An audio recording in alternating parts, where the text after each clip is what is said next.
चाळीसगावच्या दहिवत फाट्याजवळ कंटेनर आणि बसची भीषण धडक, 22 जण मृत्युमुखी तर 18 जण जखमी, बचाव कार्य सुरू.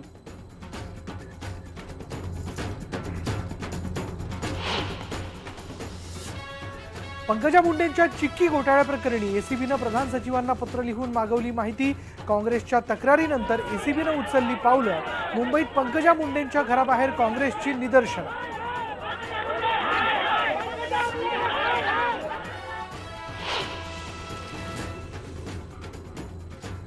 औरंगाबादमध्ये आदिवासी वसतिगृहातील मुलींनी आपल्या मागण्यांसाठी घेतला दुर्गावतार. वसतिगृहाच्या कार्यालयाची केली तोडफोड, अधिकाऱ्यांची गाडी फोडली.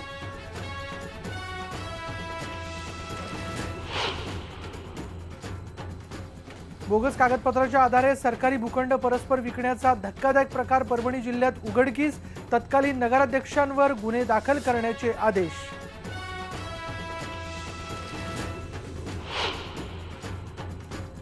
कोल्हापूर जिल्ह्यात पावसाचा जोर कायम. गेल्या 5 वर्षात पहिल्यांदा जून महिन्यात जिल्ह्यातल्या नद्यांना आला पूर.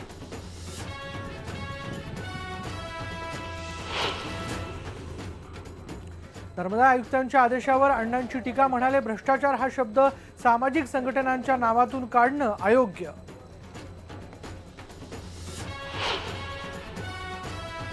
इयत्ता 4थी आणि 7वीची शिष्यवृत्ती परीक्षा आता 5वी आणि 8वी मध्ये होणार. शिक्षण हक्क कायद्यातल्या तरतुदी विचारात घेऊन राज्य सरकारनं केला बदल. आणि पुढच्या 4 ते 5 दिवसात कोकण, गोव्यात बहुतांश ठिकाणी आणि मध्य महाराष्ट्रात तुरळक ठिकाणी चांगला पाऊस पडण्याची शक्यता. हवामान खात्याचा अंदाज.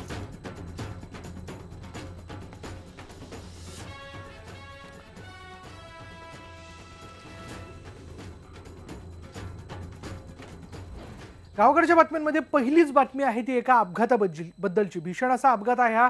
जळगाव मधल्या चाळीसगाव रस्त्यावर दहिवत फाट्याजवळ भीषण अपघात झालाय. या अपघातात 22 जण ठार झाल्याचं कळतंय. चाळीसगाव धुळे मार्गावरती हा भीषण अपघात झालाय. एसटी बस आणि कंटेनरमध्ये जोरदार धडक झाली. यामध्ये मोटरसायकलला वाचवण्याच्या नादामध्ये कंटेनर बसवर जाऊन धडकला, एसटी बसवरती जाऊन धडकला आणि दुपारी 2 वाजता हा भीषण अपघात घडला. अपघातात आतापर्यंत 22 जणांचा मृत्यू झालेला आहे. एसटी बसमधले 18 जे प्रवासी होते ते कंटेनरमधले 3 आणि एक दुचाकी स्वार जो होता तो अपघातात जागीच ठार झालाय. 18 जखमींना चाळीसगावच्या साईकृष्ण हॉस्पिटलमध्ये उपचाराकरता त्वरित दाखल करण्यात आले. त्यांच्यावरती उपचार सुरू आहेत. कंटेनर आणि बसमध्ये जोरदार अपघात झालेला आहे. या बसचा ज्या प्रकारे चेंदामेंदा झाल्याचा आपण बघतोय एका बाजूने, त्यावरनं लक्षात येतंय की किती जोरदार ही धडक झालेली असावी. एका मोटरसायकल स्वाराला वाचवण्याच्या नादात हा जो कंटेनर होता तो त्या बसवरती जाऊन धडकलेला आहे. पण या भीषण अपघातामध्ये आतापर्यंत 22 जण मृत्युमुखी पडल्याचं कळतंय. थोड्यापूर्वी हा आकडा 18 पर्यंत होता. आता हा आकडा 22 वरती जाऊन पोहोचलेला आहे. घटनास्थळी लगेच सगळ्या जखमींना मदत करण्याकरता म्हणून सगळा ताफा दाखल झाला आणि त्यांना त्वरित जवळच्याच खाजगी रुग्णालयात उपचाराकरता दाखल करण्यात आलं. या अपघाताची तीव्रता आपल्याला या दृश्यांवरनं लक्षात येते, ज्यामध्ये आपण पाहू शकतो की बसची उजवी बाजू जी आहे ती अक्षरशः निघून गेलेली आहे. चेंदामेंदा झाला. ड्रायव्हर साईड ज्याला आपण म्हणतो ती डॅमेज झाल्याचं आपण बघतोय. एसटी राज्य परिवहन महामंडळाचे प्रादेशिक व्यवस्थापक मिलिंद बंड आपल्या बरोबर आहे. मिलिंद बंड जी, आपल्याकडे काय माहिती आहे अपघाताबद्दल? आता या क्षणाचा अपडेट काय? आतापर्यंत टोटल 19 लोकांची डेथ झालेली आहे. त्याच्यामध्ये 19 लोक म्हणजे एसटी बस मधले, त्यातले 18 लोक स्पॉटवरती डेथ झालेली आहे आणि एक पॅसेंजर जो धुळ्याला ट्रीटमेंटसाठी हरवला होता तिथे त्याचा मृत्यू झालेला आहे. त्यासोबतच ट्रकचा ड्रायव्हर आणि एक मोटरसायकलवाला सुद्धा जो ट्रकच्या खाली आला त्यांचा सुद्धा मृत्यू झालेला आहे. याच्यामध्ये एक गोष्ट अगदी क्लिअर आहे, एसटी बस पूर्णपणे आपल्या साईडने जात होती. ट्रक जो समोरून येणारा होता कंटेनर, त्याला त्याची साईड कंट्रोल न झाल्यामुळे तो येऊन एसटीवर आदळला. त्यामुळे हा ऍक्सिडेंट झाला. याला एसटीचा चालक कुठेही जबाबदार दिसून येत नाही. पण असं म्हटलं जातं की हा जो स्पॉट आहे हा ऍक्सिडेंट स्पॉट आहे. हाही एक भाग यामध्ये गृहीत धरता येऊ शकतो आपल्याला या अपघातापाठीमागे. मिलिंद बंड यांच्याशी आपला संपर्क तुटलेला आहे, पण त्यांनी जशी माहिती दिली की यामध्ये एसटी ड्रायव्हरची कुठेही चूक नव्हती. मोटरसायकलला वाचवण्याच्या नादात हा कंटेनर जो होता त्याचा एकूणच सगळा ड्रायव्हिंगवरचा बॅलन्स गेला आणि तो या बसवरती जाऊन आदळलेला आहे। बसची उजवी बाजू जी आहे ती ज्या पद्धतीने डॅमेज झाली आहे त्यावरून आपल्याला लक्षात येत आहे की ही धडक किती जोरदार झाली असेल। यानंतर बातमी औरंगाबादमधून। औरंगाबादमध्ये आज आदिवासी वसतिगृहातील मुलींनी आपल्या मागण्यांसाठी रौद्र रूप धारण केलं। अनेक दिवसांपासून मागण्या मान्य होत नसल्यानं आदिवासी मुलींनी तोडफोड केली आहे। आदिवासी एकात्मिक विकास कार्यालयावर या मुलींनी हल्लाबोल केला। कार्यालयाबाहेर उभ्या जी अधिकाऱ्यांची गाडी उभी होती ती देखील त्यांनी फोडलेली आहे आणि त्यानंतर मुलींनी कार्यालयातील खुर्ची, टेबल इत्यादी जे काही फर्निचर होतं त्याची तोडफोड केली। कार्यालयातील संगणकांची तोडफोड केली आहे। काही मुलींनी सीसीटीव्ही कॅमेरे फोडले। जवळपास तासभर या संतप्त आदिवासी मुलींनी कार्यालयात तोडफोड केली आहे। फाईल सुद्धा फाडून टाकल्यात। वसतिगृहात चाललेल्या भ्रष्टाचाराची चौकशी करा आणि वसतिगृहात सुविधा द्या अशी त्यांची मागणी होती। आजही याच मागण्यांवरून विभागाच्या महिला अधिकाऱ्यांनी आदिवासी मुलीला चापट मारल्यानं संतप्त मुलींनी ऑफिसची तोडफोड केली। या सर्व मुलींना पोलिसांनी ताब्यात घेतलंय। मॅडमना निलंबित करण्यात आमच्या सगळ्या ते समस्या आहे ते सगळ्यांनी पूर्ण करा। आमच्या एका रूम मध्ये 18 मुली राहतात तर कोणी येऊन नाही पाहत। आम्हाला येऊन धमक्या देऊन जातात। मुलीला पाण्याला बाहेर जावं लागते, आंघोळीला बस स्टॉपला जावं लागते। मुलीला मॅडम जराशी लेट झाली तर मुलीला बस स्टॉपला ठेवते निकाळजी मॅडम। पूर्ण मुलीला धमक्या देऊन सगळं मुलींना धमक्या देऊन बाहेर काढतात। हॉस्टेल तुमचं ऍडमिशन रद्द करतो, तुम्ही अशाच आदिवासीच्या मुली अशाच आहात, तुम्हाला काही कळत नाही, तुम्ही डोंगराळ भागातल्या आहात, संपूर्ण असं आम्हाला बोलतात, धमक्या देतात। कशामुळे हाताला लागलेलं तुला कोणी मार? मी मॅडमच्या पाया पडली आणि त्यांनी रिक्वेस्ट केली तर मॅडमने लगेच माझ्यावर हात उचलला।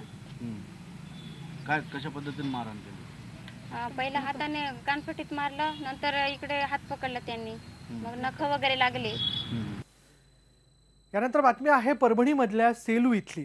बोगस कागदपत्रांच्या आधारे सरकारी भूखंड परस्पर विकण्याचा धक्कादायक प्रकार परभणी जिल्ह्यामध्ये उघडकीस आलाय। महत्त्वाचं म्हणजे या प्रकरणी तत्कालीन नगराध्यक्षांवर गुन्हे दाखल करण्याचे आदेश देण्यात आलेत।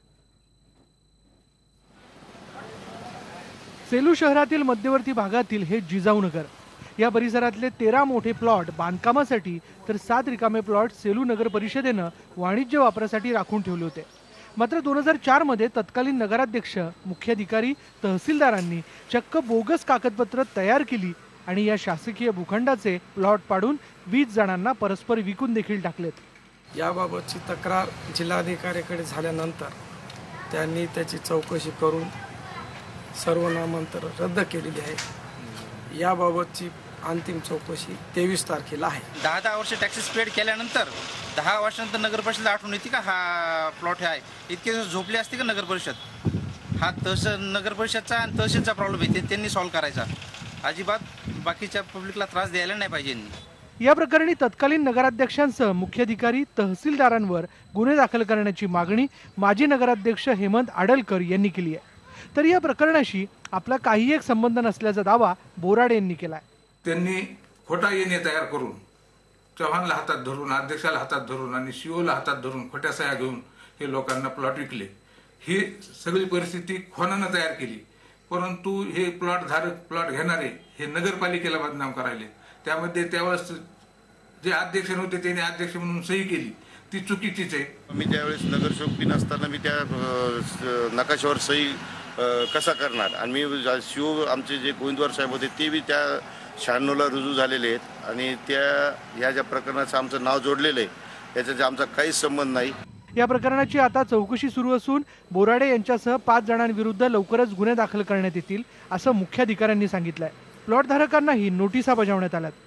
सध्या हे नगर परिषदेमध्ये हे प्रकरण राहिलेलं नाही। हे प्रकरण जिल्हाधिकारी कार्यालय म्हणजे नगरपालिकेचं जे वरिष्ठ असलेलं कार्यालय त्यांच्याकडे गेलेलं आहे। इथून जसा आदेश येईल तसं आम्ही त्याची अंमलबजावणी पीटीआर रद्दचे आदेश दिलेले आहेत, त्याच्यावर कारवाई सुरू झालेली आहे। पीटीआर रद्दचे आदेश आम्ही रद्द करण्यात येतील अशा नोटिसा पाठवल्या आहेत, पण ते अजून रद्द केलेले नाहीये। एकूणच सेलू शहरात अशा प्रकारे अनेक शासकीय भूखंड परस्पर घशात घालण्यात आलेत। हे प्रकरण राजकीय कुरघोडीतून बाहेर आलंय, त्यामुळे प्लॉट धारकांची चांगलीच गोची झाली आहे। पंकज क्षीरसागर, IBN लोकमत, परभणी। यानंतर बघूया बातमी वाशिममधनं. वाशिममध्ये 5,000ची लाच घेतल्याप्रकरणी वरिष्ठ पोलीस निरीक्षक शेखर कदम यांच्या विरोधात गुन्हा दाखल करण्यात आला आहे. वाशिममध्ये दारू आणि गुटखा जप्त करूनही गुन्हा दाखल न करण्यासाठी कदम यांनी 5,000ची लाच मागितली होती. त्यांच्यासह आणखी दोघांवर गुन्हा दाखल करण्यात आला आहे. तर संतोष नप्ते याच्या पानटपरीवर छापा टाकून देशी दारूच्या बाटल्या गुटखा जप्त करण्यात आला. नप्ते यांच्याकडून कारवाई न करण्यासाठी कदम यांनी लाच मागितली होती. त्यांचं फोनवरचं संभाषण लाचलुचपत प्रतिबंधक विभागाकडे देण्यात आलं. त्यानंतर गुन्हा दाखल करण्यात आला. खरीपाचा हंगाम तोंडावर आलेला असताना शेतकऱ्यांना पीक कर्जासाठी अनेक समस्यांना सामोरं जावं लागतंय. मात्र शेतकऱ्यांसाठी आजवर कुणीही काही करताना दिसत नाही. याच पार्श्वभूमीवर शेतकऱ्यांसाठी संजीवनी ठरली बुलढाण्यातील लोणारमधली गणेश कोऑप सोसायटी. या सोसायटीने शेतकऱ्यांसाठी एक चांगलं पाऊल उचललंय. ही संस्था शेतकऱ्यांना फक्त 48 तासात पीक कर्ज उपलब्ध करून देणार आहे आणि तेही फक्त 6% व्याजदराने. बुलढाण्यात एकीकडे BDCC बँक बंद आहे. केंद्र सरकारची मोठी मदत या बँकेला जाहीर झाली आहे. मात्र आत्तापर्यंत एकही पैसा शेतकऱ्याला यातून मिळालेला नाहीये. आणि दुसरीकडे शेतकऱ्यांना क्लिष्ट कागदपत्रांचा आणि राष्ट्रीयकृत बँकेच्या कर्मचाऱ्यांच्या हलगर्जीपणाचा जाच सहन करावा लागतोय. त्यामुळे गणेश कोऑप बँकेनं उचललेलं पाऊल शेतकऱ्यांसाठी दिलासा देणारं ठरलंय.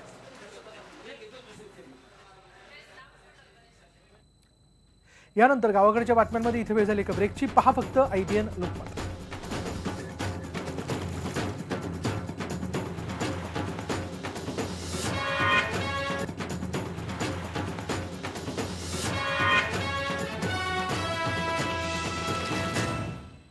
धर्मादाय आयुक्तांनी भ्रष्टाचार हा शब्द वापरण्यास मनाई केली आणि याला ज्येष्ठ समाजसेवक अण्णा हजारे यांनी आक्षेप नोंदवलाय.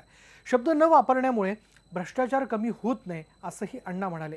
भ्रष्टाचारानं देशाला पोखरलं आणि सामाजिक संस्थांच्या कामामुळे भ्रष्टाचार बाहेर आला. सरकार भ्रष्टाचाराला आळा घालत नाही याची जाणीव ही अण्णांनी करून दिली. आपल्या संघटनेच्या नावातून भ्रष्टाचार हा शब्द वगळणार नाही, प्रसंगी न्यायालयात जाऊ असंही अण्णांनी सांगितलंय.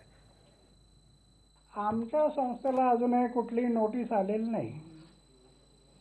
आल्यानंतर धर्मदायुक्तांना आम्ही योग्य ते त्याचं उत्तर देऊ. सरकार जर याला आळा घालणार असतं तर मग ह्या संस्था का स्थापन झाल्या असत्या. म्हणून आम्ही एक तर भ्रष्टाचाराला आळा घालण्यासाठी आजपर्यंत जी कामं केली त्याच्यामध्ये भ्रष्टाचाराला आळा बसा म्हणून एक कठोर कायदे करा म्हणून आम्ही महाराष्ट्रामध्ये माहितीचा अधिकार कायदा काढला. तुम्ही जर चारित्र्याने शुद्ध असाल, आचार विचार तुमचे शुद्ध असतील आणि सेवाभावाने तुम्ही काम करत असाल तर किती लोकांनी आरोप करू द्या, काही होणार नाही. म्हणून हा शब्द वगळून कार्यभाग होणार नाही. एकूणच अण्णा आपल्या भूमिकेवरती ठामे आणि वेळप्रसंगी न्यायालयात देखील जाण्याचं त्यांनी म्हटलेलं आहे या सगळ्या मुद्द्यावरनं. यानंतर बघूयात एकीकडे सरकार जलयुक्त शिवार योजनेसारख्या महत्त्वपूर्ण योजनेवरती कोट्यवधी रुपये खर्च करत आहे. मात्र वाशिम जिल्ह्यामध्ये लघु सिंचन विभागाच्या दुर्लक्षामुळे जोडगा बुद्रुक इथल्या पाझर तलावाला पहिल्याच पावसात भगदाड पडलाय. दरम्यान या भगदाडामुळे परिसरातील शेतकऱ्यांचं मोठं नुकसान झालंय. या पाझर तलावाच्या देखभाल दुरुस्ती संबंधित विभागाचं दुर्लक्ष केल्याचा फटका शेतकऱ्यांना बसलाय. पावसाचं पाणी पडणारं जे पाणी आहे ते वाहून जात असल्यामुळे गावात पाण्याची टंचाई त्याचबरोबर सिंचनाचा प्रश्न निर्माण होणार आहे. तलावाला पडलेल्या भगदाडामुळे तलावाला लागून असलेल्या 10 हेक्टर शेतात माती वाहून गेली आणि त्यामुळे ती जमीन नापीक होण्याची शक्यता आहे. नुकसान झालेल्या शेतकऱ्यांना तातडीने नुकसान भरपाई देण्याची मागणी शेतकरी करतायत. उन्हाळाभर आम्हाला पाणी पिण्यासाठी बी नाही आहे. हे सगळे गाळ वाहून गेलेलं आहे शेतामध्ये. हे सगळे लोकांना आज दक्षता कोण काही घेतली नाही.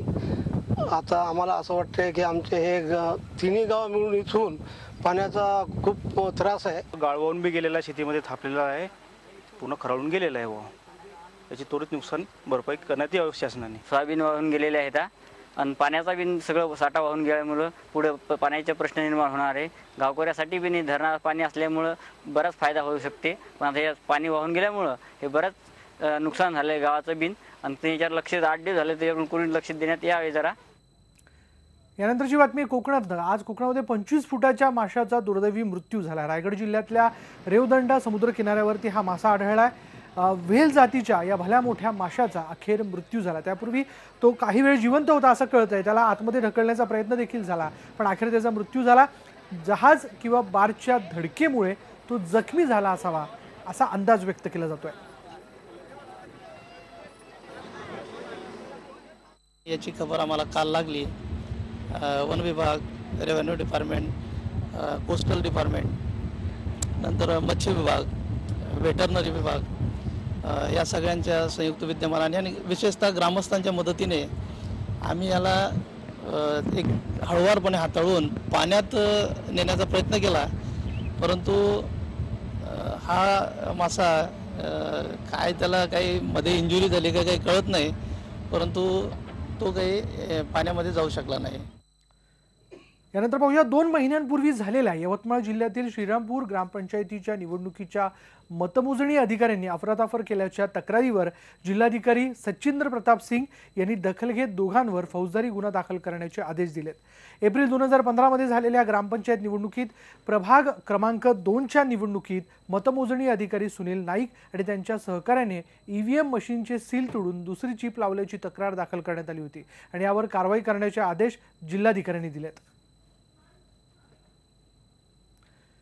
या घडामोडीनंतर इथे वेळ झाली का ब्रेकची, पहा फक्त IBN लोकमत।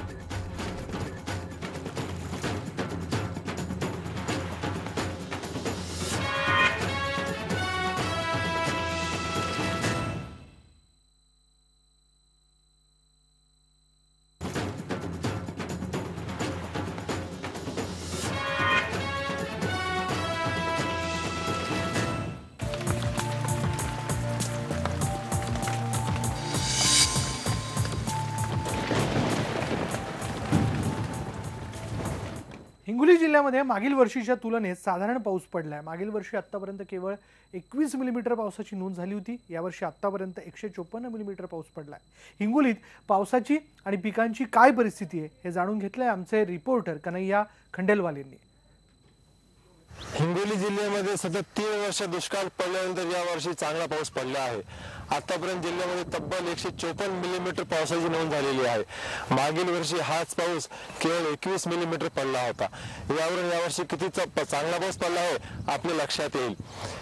मृग नक्षत्रामध्ये जवळपास 3 वर्षानंतर पहिल्यांदा पेरण्या झालेल्या आहेत। मृग नक्षत्रात पेरण्या झाल्यामुळे यावर्षी पीकही चांगला येईल अशी शक्यता वर्तवली जात आहे। मी ज्या शेतामध्ये आहे या शेतामध्ये सोयाबीनची पेरणी झालेली आहे।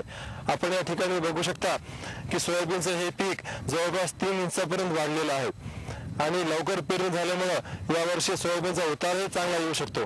मागील वर्षी एका बॅग मागे केवळ 1 ते 1.5 पोते सोयाबीनचा उतार आला होता, पण यावर्षी पेरणी लवकर झाल्यामुळे पिकाची वाढ चांगली होईल आणि रोगराई पडण्याची शक्यता कमी असते। म्हणून यावर्षी सोयाबीनला जवळपास 8 ते 10 पोत्याचा उतारा येण्याची शक्यता वर्तवली जात आहे। त्यामुळे किमान 3 वर्षानंतर यावर्षी तरी चांगला पीक येईल आणि शेतकऱ्यांमध्ये समाधान होईल असं वाटतंय। कन्हैया खंडेलवाल, IBN लोकमत, हिंगोली। आज नैऋत्य मोसमी पावसाची उत्तरी सीमा आणखी उत्तरेकडे सरकली आहे। गुजरात, मध्य प्रदेश, उत्तर प्रदेश, हिमाचल प्रदेश, उत्तराखंड, पंजाब, राजस्थान, हरियाणा, दिल्ली या भागात सखल पाऊस झालाय। विदर्भात काही ठिकाणी अतिवृष्टी झाली आहे, तर मध्य महाराष्ट्रात काही ठिकाणी मुसळधार तर काही ठिकाणी तुरळक पाऊस झालाय। कोकण गोव्यामध्ये मुसळधार तर मराठवाड्यात काही ठिकाणी हलक्या स्वरूपाचा पाऊस पडला। पुढच्या 4 ते 5 दिवसात कोकण गोव्यामध्ये बहुतांश ठिकाणी आणि मध्य महाराष्ट्रात तुरळक ठिकाणी चांगला पाऊस पडण्याची शक्यता आहे, तर 29 जूनला संपूर्ण राज्यात बऱ्याच ठिकाणी पाऊस पडण्याची शक्यता हवामान खात्यानं वर्तवली आहे। मुंबई आणि आसपासच्या परिसरात अधूनमधून पावसाच्या सरी पडण्याची शक्यता आहे। यानंतर जाणून घेऊयात पंढरपूरमधल्या विठ्ठलाबद्दलची बातमी आहे। महाराष्ट्राच्या लाडक्या विठुरायाचं दर्शन आता भक्तांना 24 तास होणार आहे। पंढरपूरचं विठ्ठल रुक्मिणी मंदिर आता 24 तास खुलं ठेवण्याचा निर्णय मंदिर समितीने घेतला। त्याप्रमाणे ते 4 दिवसांपासून खुलंही करण्यात आलंय। आषाढी वारी तोंडावर आलेली असताना भक्तांना हा सुखावणारा निर्णय घेतल्यानं भाविकांमध्ये समाधानाची भावना आहे। अधिक मास असल्यामुळे जवळपास 50 दिवस हे मंदिर 24 तास खुलं राहणार आहे।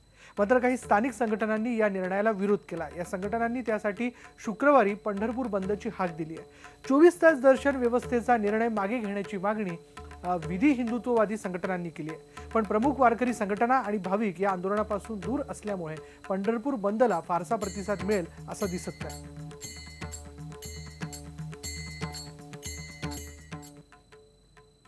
तर मंडळी चला जय हरी म्हणूयात आणि गावाकडच्या बातम्यांमध्ये इथेच थांबूयात. पहा फक्त IBN लोकमत.